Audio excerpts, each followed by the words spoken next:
मंजिल की जुस्तजू में मुसलसल हो मेहनतें, मंजिल की जुस्तजू में मुसलसल हो मेहनतें, और फिर इसके साथ में तुमको इश्क होना चाहिए। नाजरीन, मैं हूं बिस्मिल्लाह आफ्ताब आलम और आप देख रहे हैं उर्दू हिंदी नॉलेज चैनल।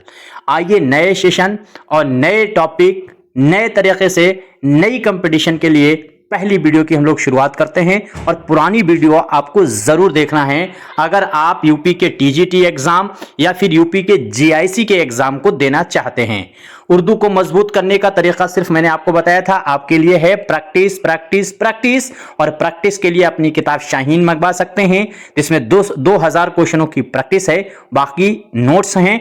आप एक बार जो नंबर दिया गया है उस पर कांटेक्ट करके पता कर सकते हैं, उसका रिव्यू देखने के बाद आप मंगवा सकते हैं। जीके जीएस की बात है, उसको हम आपके सामने क्लास लगातार लाते रहेंगे। जो क्लास आ चुके हैं उनको पढ़िए, आपका जीआईसी और टीजीटी का एग्जाम हर हाल में निकलेगा। पहला सवाल, और आप पहली बार आए हैं तो चैनल को सब्सक्राइब करके जुड़ सकते हैं, और इससे पहले अगर जुड़े हुए हैं तो वीडियो अच्छे लगते हैं तो लाइक करें, वरना डिसलाइक करें। पहला सवाल है कि कलकत्ता से उर्दू का पहला रोजनामा। कलकत्ता से सवाल गौर से सुनिएगा, फिर उसके बाद जवाब, और हम एक्सप्लेन के साथ चलेंगे जो हमारा ढंग और तरीका है। कलकत्ता से उर्दू का पहला रोजनामा उर्दू गाइड कब जारी हुआ? क्या 1904 में हुआ, 1901 में? कौन सा आंसर आपका सही होगा? उम्मीद करता हूं सभी ने आंसर सही दिया होगा। जिसने भी जवाब दिया है डी, उसका आंसर सही होने वाला है, यानी आंसर जो आपका सही होगा वो सही होने वाला है डी। 1800, याद रखिएगा कि 1858 में कोलकाता से उर्दू का रोजनामा जो है, उर्दू गाइड, कई बार पूछा गया है, इसलिए आपको हर कीमत पर याद रहना चाहिए। इसके बाद में 1913, ये भी सन है जो हर कीमत पर आपको याद रहना चाहिए। देखिए 1913 में उर्दू में, और दूसरी बात, हिंदुस्तान के अंदर सबसे पहली फिल्म राजा हरिश्चंद्र जो है वो 1913 में ही निकली है।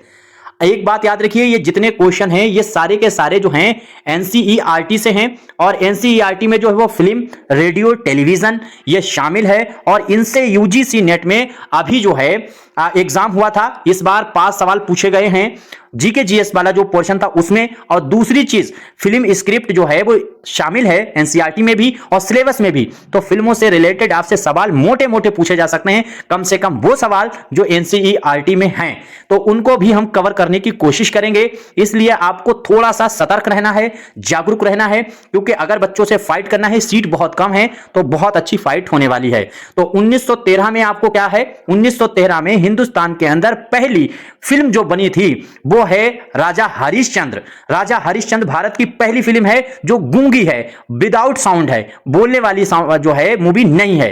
तो बोलने वाली भी आपसे पूछी जा सकती है, वो आलम आरा है, ये भी आपसे पूछा जा सकता है। 1931 क्या है, 1931 याद रखना है कि यही 1931 में ही बोलती फिल्म जो है वो आलम आरा आई। तो उर्दू के अंदर, क्योंकि फिल्मी जो दुनिया है उसको उर्दू ही अदब वालों ने ही स्थापित किया है। जैसे सबसे पहले आपको ड्रामा में याद रखिएगा, हिंदुस्तान में उर्दू के शेक्सपियर कहे जाने वाले ड्रामा निगार जिनका नाम है आगा हश्र काश्मीरी, उनके ही ड्रामों पर पहले फिल्में बनना शुरू हुई थी।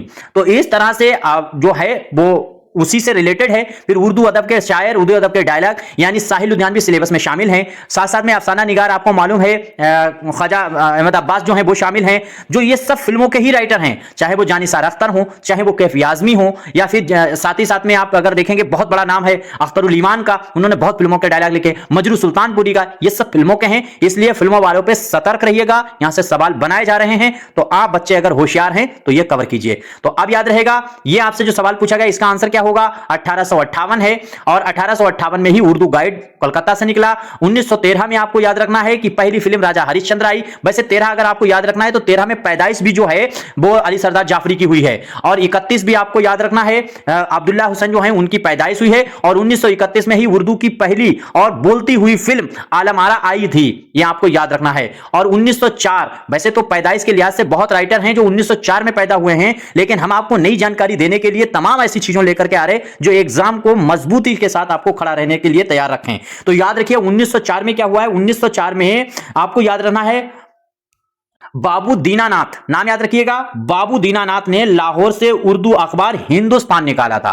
पहली बात, हिंदुस्तान अखबार आपसे पूछा जाए कहां से निकला है, तो आपका जवाब होगा लाहौर, यानी आपका जवाब होगा लाहौर। लाहौर से यह निकला है। कब निकला? 1904 में। किसने निकाला है लाहौर से हिंदुस्तान जो अखबार है किसने निकाला? तो बाबू दीनानाथ का नाम आपको याद रखना है। उम्मीद करता हूं यह पहला ही चैप्टर है जिनसे हम इंपॉर्टेंट फैक्ट आपके सामने लेकर के आए हैं जो एनसीईआरटी के हैं। सतर्क रहिए, पढ़ते रहिए। भारत में पहला रेडियो स्टेशन मुंबई शहर में किस सन में कायम किया गया? तो मुंबई शहर में पहला रेडियो स्टेशन, देखिए आपसे जो है वो विविध भारती कब शुरू किया गया है, यह पूछा जा चुका है। तो विविध भारती पूछा जा चुका है। अब यह भी पूछा जा सकता है कि रेडियो सबसे पहले किसने स्टेशन को स्थापित किया था। पहली बात तो जिस बच्चे ने जवाब दिया है वो है 1921। 1921 ही वो सन है जिसमें साहिर लुधियानवी की पैदाइश भी हुई है।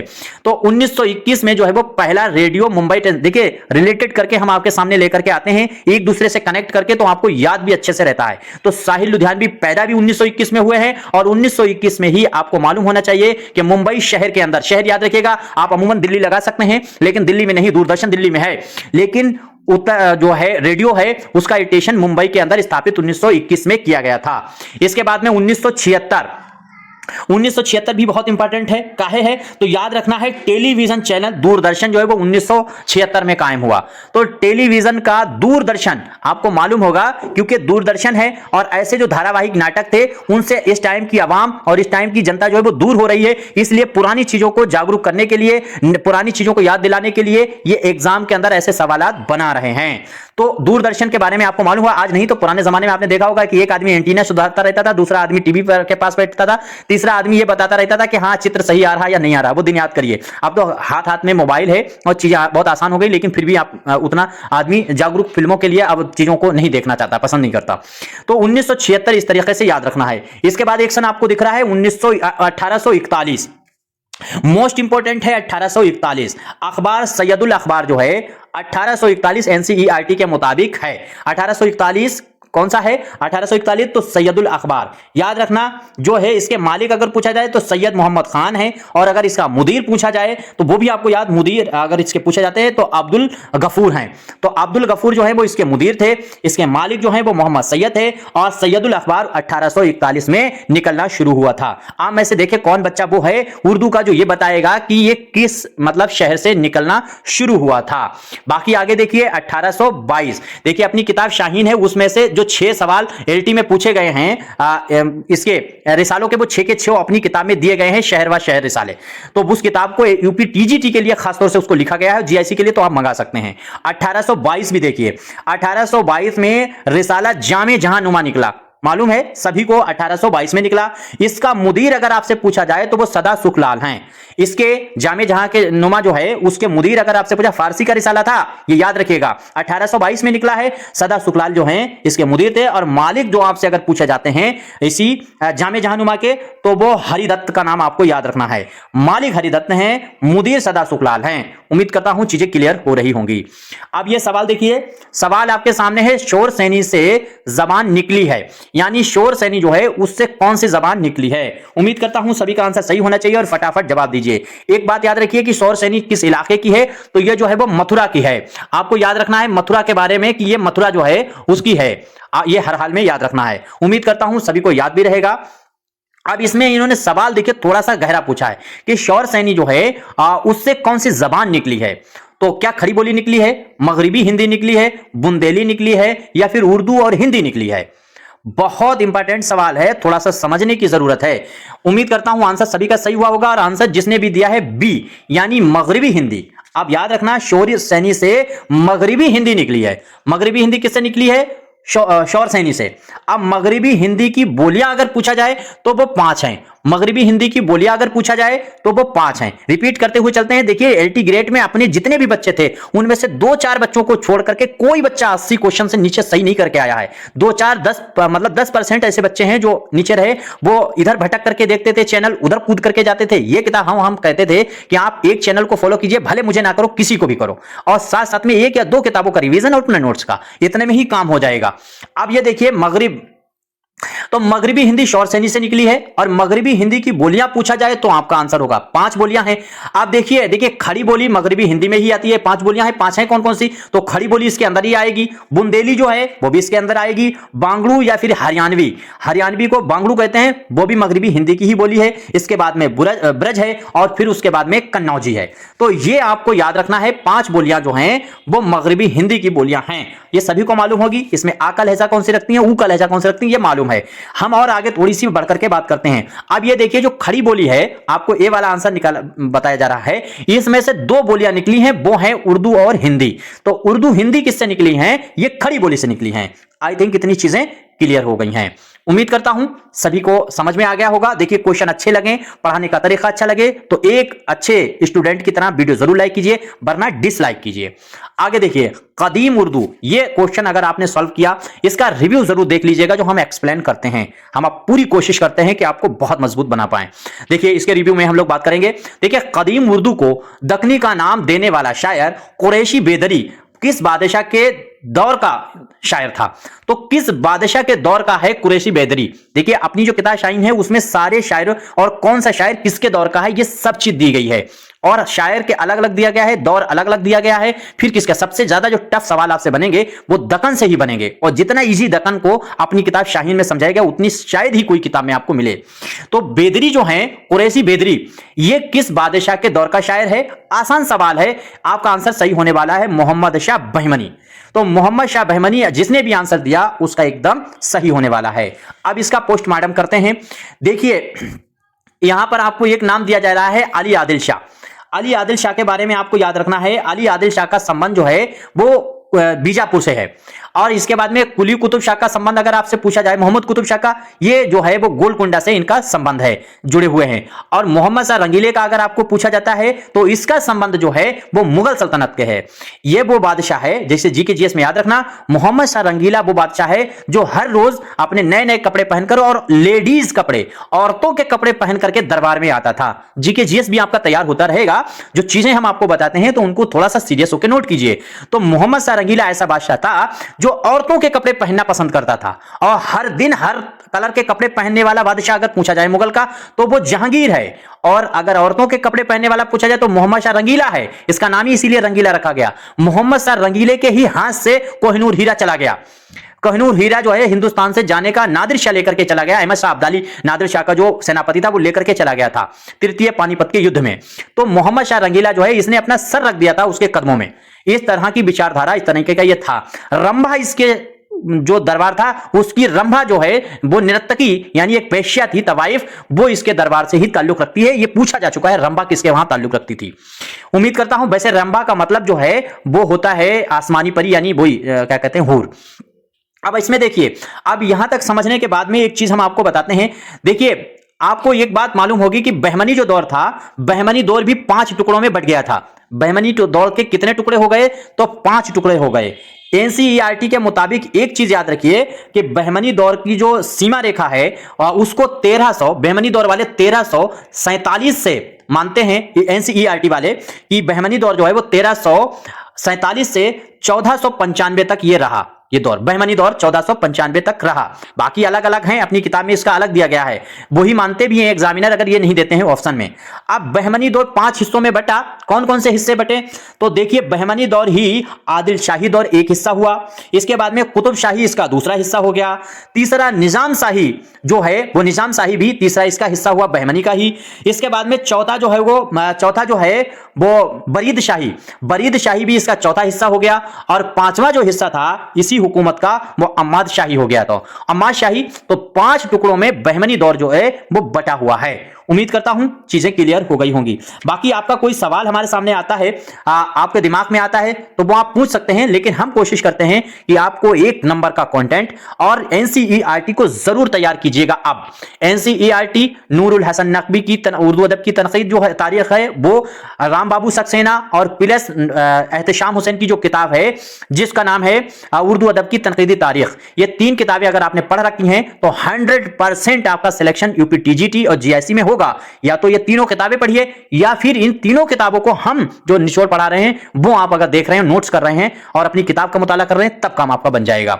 बहमनी दौर, अब आगे देखिए, बहमनी सल्तनत टूटकर कितने हिस्सों में बटी है, तो इसका तो मैंने अभी एक्सप्लेन कर ही दिया है। ये बटी है 5 हिस्सों में, उम्मीद करता हूं सभी को मालूम होगा, 5 हिस्सों में। अब यहां पर देखिए ये 2 हिस्से हैं, 3 हिस्से हैं, इनके बारे में भी हम लोग जानने की कोशिश करते हैं। 6 हिस्से हैं, जब सामने आ गया है तो इनके बारे में भी जान लेते। देखिए 6 आपको दिया गया है, तो 6 का फैक्ट अगर आपको याद रखना है तो देखिए, अरस्तु था, उसने 6 अज्जाए तरकीबी ड्रामे के बताए हुए हैं और भरत मुनि ने जो है वो 5 अज्जाए तरकीबी बताए हुए हैं ड्रामे के, तो 6 ये भी याद रखिएगा। 6 फैक्ट में आपको ज़िहाक ड्रामा है वो आपको हर हाल में याद रखना चाहिए कि उसके 6 मंजर हैं, तो 6 वाला फैक्ट। यहां पर 3 वाला भी बहुत इंपॉर्टेंट, जैसे मशरिकी हिंदी की बोलियां कितनी है, तो आपको याद रखना चाहिए कि 3 मशरिकी हिंदी की बोलियां हैं, बहुत इंपॉर्टेंट है, यह हर हाल में याद रखना चाहिए। इसके बाद में 2 वाला फैक्ट भी आपको याद रखना चाहिए, जो सामने है तो फिर हम बता देते हैं।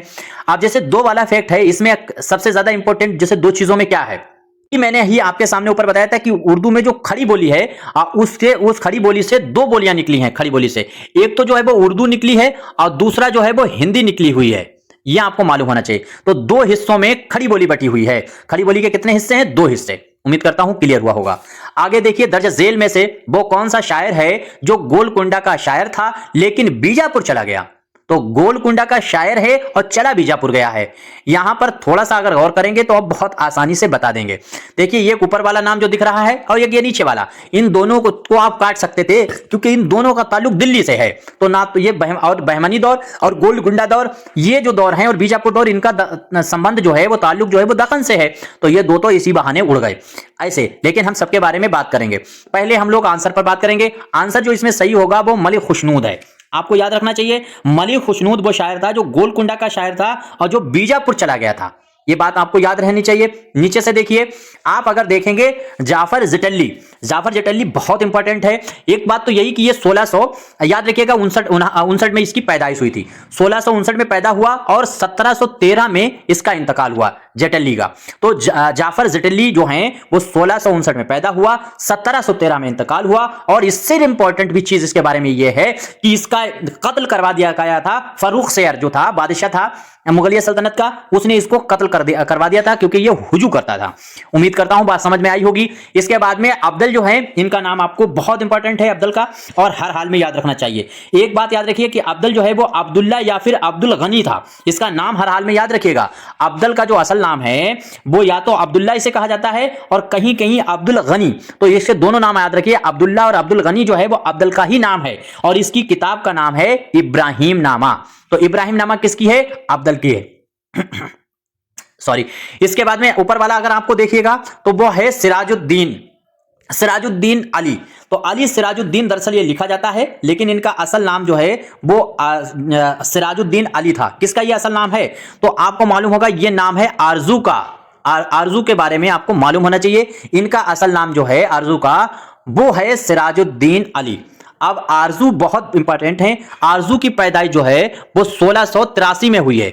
1683 यानी जटली के ये बाद पैदा हुआ है, ये बात आपको याद रखना चाहिए। और इंतकाल 1700 जो है वो 33 में हुआ है। सिराजुद्दीन का इंतकाल 1733 में हुआ है। और आराइश माशूक आपको याद रखना है, ये आबरू होना चाहिए, सॉरी हम आरजू का नाम बता गए।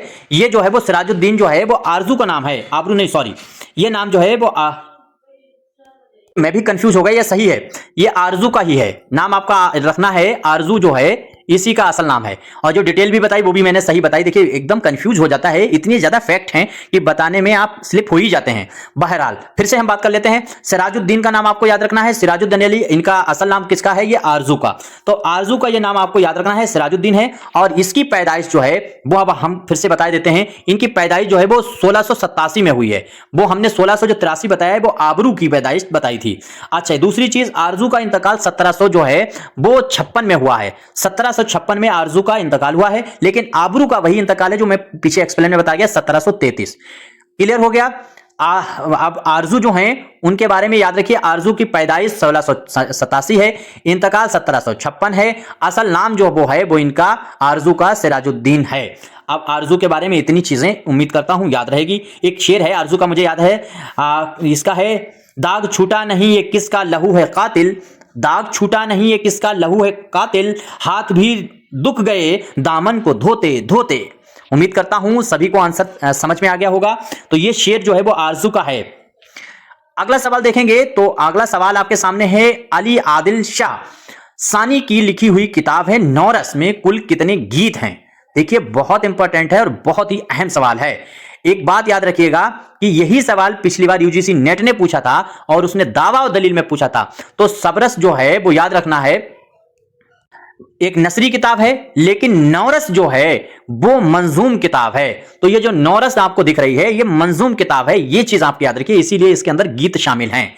ये नज्म के स्टाइल में लिखी गई। कितने गीत इसमें शामिल हैं, तो इसमें 59 जो हैं वो इसके अंदर गीत हैं। और अभी नौरस हमने जो अभी हमने सबरस जो बताई है उसमें 11 जो है वो इंशाइये शामिल हैं। तो सबरस में कितने इंशाइये हैं, 11 इंशाइये।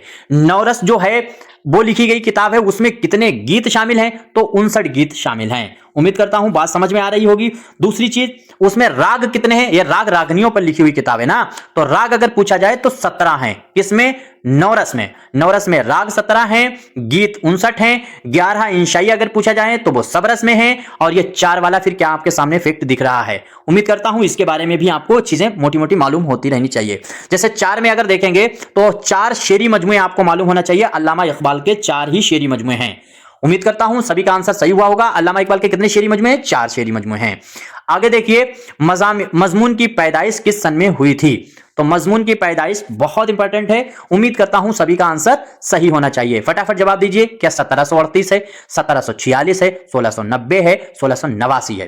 तो ये आंसर आपका सही होगा। उम्मीद करता हूं सभी का आंसर सही हुआ होगा। डी आंसर जिसने भी दिया है 1689, तो 1689 में मजमून की पैदाइश हुई थी। उम्मीद करता हूं सभी का आंसर सही होगा। 1689 में मजमून की पैदाइश हुई थी और 1700 याद रखिएगा 1734 में मजमून का जो है वो इंतकाल हुआ। 1734 में मजमून का इंतकाल हुआ, 1689 में मजमून की पैदाइश हुई। असल नाम जो है वो नाम शरफुद्दीन था। मजमून का असल नाम शरफुद्दीन था। यह हर हाल में हर बच्चे को याद होना चाहिए। 1690 अगर आप देखेंगे बहुत इंपॉर्टेंट है। 2 लोग 1690 में पैदा हुए।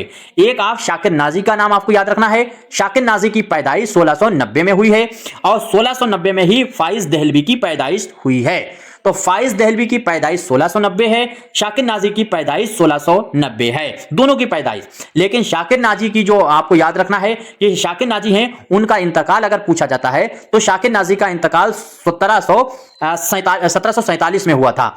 1747 आपको याद रखना है, यह इंतकाल हुआ है शाकिर नाजी का।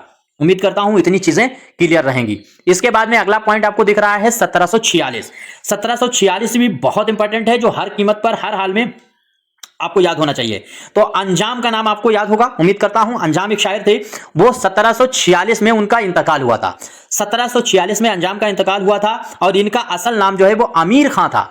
अंजाम का असल नाम देखेंगे तो अमीर खां था और लक़ब जो था वो इमादतुल मुल्क था। इमादतुल मुल्क जो है वो देखिए पूछा जा चुका है। यहां पर कितना बड़ा, अभी 80 ग्रेड का एग्जाम हुआ था तो उसमें इमादुल मुल्क पूछा गया था। तो इमादुल मुल्क किसका है लक़ब, तो वो उन्होंने ये पूछा था कि इनमें से दर्जा झेल में से लक़ब कौन सा है। तो इमादुल मुल्क लक़ब है किसका है, तो अंजाम का इमादुल मुल्क है। और उन्होंने माना क्या है, मिर्जा नौशा को माना था। आई थिंक नौशा भी किताबों में दिया गया लक़ब ही है। तो वो सवाल एक तरह से कंट्रोवर्शियल था, वो डिलीट होना चाहिए। मेरा अपना नजरिया डिलीट होगा भी अगर सही सबूत बच्चों ने दिए हैं।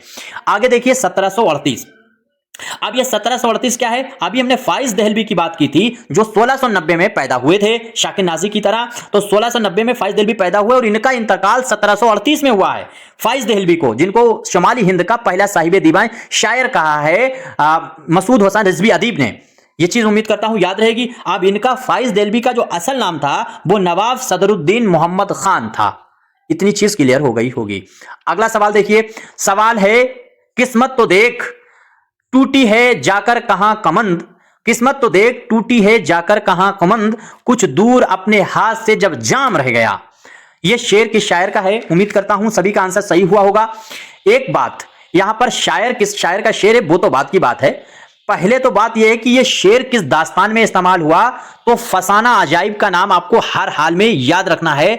जो फसाना अजाइब है इसके अंदर ये जो है इस्तेमाल हुआ है। फसाना अजाइब हर हाल में याद रखिए, इस दास्तान के अंदर ये शेर इस्तेमाल हुआ है। तो उम्मीद करता हूं क्लियर हो गया किस शायर का शेर है। तो नाम आपका आंसर सही होने वाला है पहला, जिसने कायम चांदपुरी का नाम दिया है, बिल्कुल एकदम राइट आंसर है। कायम चांदपुरी जो है उन्हीं का लिखा हुआ ये शेर है। अब कायम चांदपुरी जो पैदा हुए थे वो 1722 में पैदा हुए थे।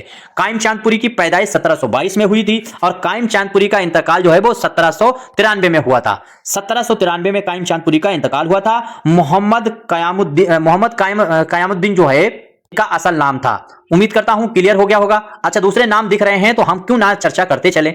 मेरा तो अपना नजरिया यही है कि ज्यादा से ज्यादा आपके दिमाग में इंफॉर्मेशन, और वो इंफॉर्मेशन तो कोई नहीं देता हो, कोई नहीं ऐसा पढ़ाता हो, वो हम कोशिश करते हैं, क्योंकि मुझे अपने सारी सीट अपने ही बच्चों की चाहिए। अब इसमें देखिए हमने क्या कहा था, अगर आपको क्वेश्चन अच्छे लगते हैं तो लाइक जरूर कीजिएगा, वरना डिसलाइक कीजिए और अपने साथियों को शेयर कीजिएगा।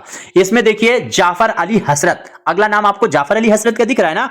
तो जाफर अली हसरत की पैदाइश अगर पूछा जाए तो 1734 में जाफर अली हसरत की पैदाइश हुई थी और 1700 याद रखिएगा 85 में जाफर अली हसरत का इंतकाल हो गया था। इंपॉर्टेंट है जाफर अली हसरत, लेकिन अभी थोड़ा बार बार इन चीजों को, वीडियो को देखते रहेंगे, चीजों को हम रिवीजन में लाते रहेंगे। ये आज एक्सप्लेन कर रहे, फिर इनके कभी नाम आ जाएंगे तो फिर एक्सप्लेन हो जाएगा, तो इस तरीके से आपका रिवीजन होता रहेगा।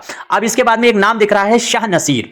तो शाह नसीर भी बहुत इंपॉर्टेंट है और शाह नसीर के बारे में लगातार आपसे पूछा जाता रहता है। एक बात याद रखिएगा, 1760 में शाह नसीर की पैदाइश हुई। तो 1760 में शाह नसीर पैदा हुए, 1838 में इनकी इंतकाल हो गया। शाह नसीर का इंतकाल 1838 में हो गया, 1660 में पैदा हुए। नोट्स बनाते रहिए, बाद में रिवीजन क्लास भी आप जरूर देखते रहिए इन सभी का।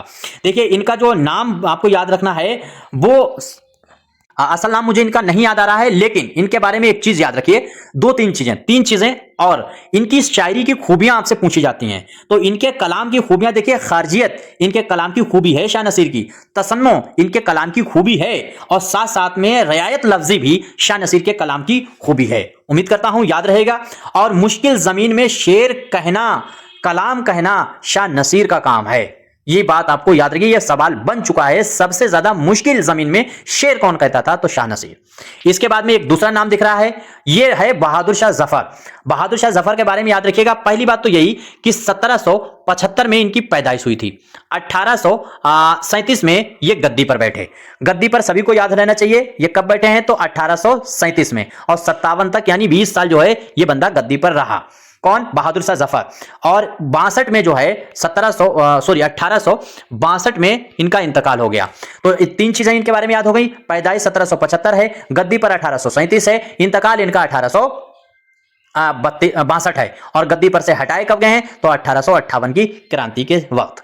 ठीक है, इतनी चीजें इनके बारे में याद रखिएगा। अबुल जफर सिराजुद्दीन मोहम्मद इनका बहादुर नाम था, ये तो आपको इनका मालूम है। और इनके 4 जो हैं वो दीवान हैं। इनके दीवान कितने हैं कुल मिलाकर बहादुर शाह जफर के, वो 4 हैं। इनका एक शेर है जो पूछा जा चुका है, अभी आरपीएससी ने पूछा था शेर, न किसी की आंख का नूर हूं, न किसी के दिल की हूं आरज़ू, मैं वो उजड़ गया वो मुझसे गुबार हूं। इस तरह से मुझे शेर नहीं याद आ रहा है, तो बहादुर शाह जफर का वो शेर है। एक इनका शेर बहुत बार हमने रिपीट किया है, याद हो तो याद रहना चाहिए। वो है तोड़ी मरीज़ गम ने तेरे इस तरह से जान, घबरा के गम गुसार सिराने से हट गए।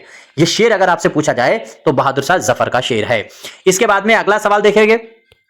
तो अगला सवाल है कि सुबह जिंदगी किसकी लिखी हुई तसनीफ है। सुबह जिंदगी किसकी लिखी हुई तसनीफ है। उम्मीद करता हूं सभी का आंसर सही होना चाहिए। तो इसमें जिस बच्चे ने जवाब दिया होगा राशिदुल खैरी, उसका आंसर एकदम राइट होने वाला है। यह सुबह जिंदगी राशिदुल खैरी की तसनीफ है। देखिए सुबह जिंदगी, माह अजम, महबूबा, खदाबंद, इसके बाद में मनाजिलो सायरा, ये लिखी हुई तसानीफें राशिदुल खैरी की हैं। राशिदुल खैरी के बारे में 1800, राशिदुल खैरी जो हैं 1800 आपको याद रखना चाहिए, 68 में इनकी पैदाइश हुई है राशिदुल खैरी की। और 1900 ये भी याद रखिएगा कि 1936 में राशिदुल खैरी का इंतकाल हुआ। राशिदुल खैरी दिल्ली में पैदा हुए थे, ये बात आपका। सैयदा का लाल, आमना का लाल, ये इनकी तमाम तसानीफें। और दूसरी चीज, सैयदा का लाल ही वो नॉबिल है जिसको लिखने पर इनको मुसब्बिर गम का लक़ब मिला था राशिदुल खैरी को। उम्मीद करता हूं राशिदुल खैरी के बारे में इतनी चीजें याद रहेगी। अश्शु नानी है, इसके बाद बिलायती नन्नी है, ये जो है ये सब इन्हीं की तसानीफें हैं। इसके बाद में एक नाम आपको दिख रहा है नज्म तिबातिबाई, नीचे अगर देखेंगे तो नज्म तिबातिबाई, इनके बारे में भी मैंने बहुत बार बात की है और बहुत इंपॉर्टेंट नाम है। इसकी एक तसनीफ आपको याद रखना है। अर्ज़ नगमा आपको हर हाल में याद रहा है, गोरे गिरेबा का जो तर्जुमा इन्होंने किया है वो बहुत इंपॉर्टेंट है। नज्म तिबातिबाई का असल नाम इन साहब का सैयद अली हैदर था। नज़म तिबातिबाई का असल नाम सैयद अली हैदर था और इनकी पैदाइश जो है वो 1852 में हुई थी। 1852 में नज़म तिबातिबाई की पैदाइश हुई और 1933 में नज़म तिबातिबाई का इंतकाल हो गया था। तो नज़म तिबातिबाई के बारे में इतनी ही चीजें याद रखने की। एक इंपॉर्टेंट चीज हमें याद आ गई है नज़म तिबातिबाई की, तो वो याद रख लीजिएगा। देखिए 1900 में, कितने में, 1900 में, पूरे 1900 में गालिब के दीवान की मुकम्मल शरह हैदराबाद से शाया की थी इन्होंने। ये बात याद रखिएगा। किसने की है? तो वो नज़म तिबातिबाई ने की है। और नज़्म गोरे गरेबा का इन्होंने 32 बंद में तर्जुमा कर रखा है और सारे बंद किस वाली हैयत में है? मुरब्बा की हैयत में है। आगे देखिए एक और अमीर मीनाई आपको नाम दिख रहा है। अमीर मीनाई के बारे में भी आपको जान लेना चाहिए। एक बात तो यह है कि 1828 में इनकी अमीर मीनाई की पैदाइश हुई और 1900 में इनका इंतकाल हुआ। 1900 में अमीर मीनाई का इंतकाल हुआ। असल नाम इनका तो सभी को याद है, मुंशी अमीर अहमद था, वो कोई बात नहीं। वालिद इनके आपको याद रखना है करीम मोहम्मद था, वो भी आपको, ये मोटी मोटी चीजें हैं जो वो आपको याद रहे। लेकिन इनका जो है इनका जो खानदान है ताल्लुक लखनऊ दबिस्तान से रहा, रामपुर दबिस्तान से रहा और इनका ताल्लुक जो है अमीर मीनाई का वो हैदराबाद से भी रहा है। अमीर मीनाई, उम्मीद करता हूं इनके बारे में और बाकी चीजें जैसे आप जानते ही हैं। इसका बहुत मशहूर शेर हमें जो बहुत अच्छा लगता है वो, खातिर से लिहाज से वो मान तो गया, खातिर से लिहाज से वो मान तो गया और झूठी कसम से आपका ईमान तो गया। ये शेर अगर पूछा जाए तो अमीर मीनाई का ही शेर है। अब एक और नाम है अल्लामा इकबाल का। अल्लामा इकबाल के बारे में मोटी मोटी चीजें मालूम हैं आपको, उन पर हम बात नहीं करेंगे। एक बात, इनकी मशहूर नज्म आपको याद रखना है, जो नज्म है इनकी जो खास चीजें एनसीईआरटी में दी गई हैं उस पर बात करते हैं सिर्फ। देखिए इनके बारे में, ये दरअसल किताबें कहां से उठा, जैसे मोहम्मद हसन की आपने तसनीफ बहुत सब पढ़ डाली होंगी, लेकिन जो उन्होंने एलटी में पूछ ली वो आपके समझ में नहीं आती कहां से पूछ ली, जबकि उन्होंने सीधे सीधे नूरुल हसन नकवी से उठा लिया उसको। अब यहां पर देखिए मोहम्मद हसन के बारे में अगर आप अल्लामा इकबाल के बारे में देखेंगे तो इनकी मशहूर नज्म है तस्वीर दर्द, जो वतन परस्ती और हिंदू मुसलमान इत्तिहाद के लिए उम्दा मिसाल मानी जाती है। तो इनकी ऐसे सवाल बना लेगा, एनसीईआरटी से है, यही सवाल बना लेगा कि हिंदू मुस्लिम इत्तिहाद की उम्दा मिसाल अल्लामा इकबाल की कौन सी नज्म है? तो वो तस्वीर दर्द है। अब ये चीज इस तरीके से बना ले तो आप सोचेंगे कौन सी नज्म हम टिक करें, और चारों नज्में वो इन्हीं की रख देगा ऑप्शन में।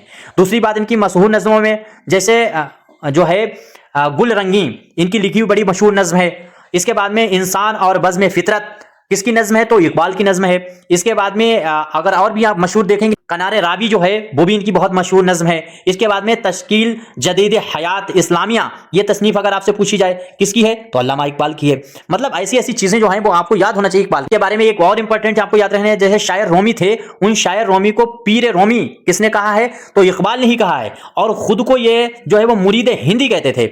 ये बात कौन है? अल्लामा इकबाल। तो ये इतनी मोटी मोटी चीजें जो हमने इनके बारे में आपके सामने रखी हैं वो कम से कम आपको हर हाल में याद रहनी चाहिए। उम्मीद करता हूं याद भी रहेंगी। देखिए अब हम जो है वो यहीं तक रखते हैं, वीडियो बहुत लंबी हो रही है। आपका क्या मशवरा है कमेंट करके जरूर बताइएगा। अच्छी लगी तो लाइक कीजिए, नहीं अच्छी लगी तो डिसलाइक कीजिए। बाकी यूपी के जो टीजीटी और जीआईसी का एग्जाम है उर्दू के लिए अपनी किताब शाहीन मंगवा सकते हैं, रिवीजन भी रहेगा, प्रैक्टिस भी रहेगी उसके अंदर। और दूसरी चीज यह है कि बाकी जो है पुराने क्लास मेरे जो है उनको जरूर देखते रहिएगा। आपको वो चीजें मिलेंगी जो अमूमन किताबों में जल्दी नहीं मिलती और एग्जामिनर पूछ लेता है। तो बाकी और नए हैं तो चैनल को सब्सक्राइब कर सकते हैं जब जब आपको वीडियो देखना हो। मुझे कोई लालच सब्सक्राइब का, व्यूज का, लाइक का कोई लालच नहीं। आपकी मर्जी हो करिए, मर्जी हो ना करिए। शुक्रिया।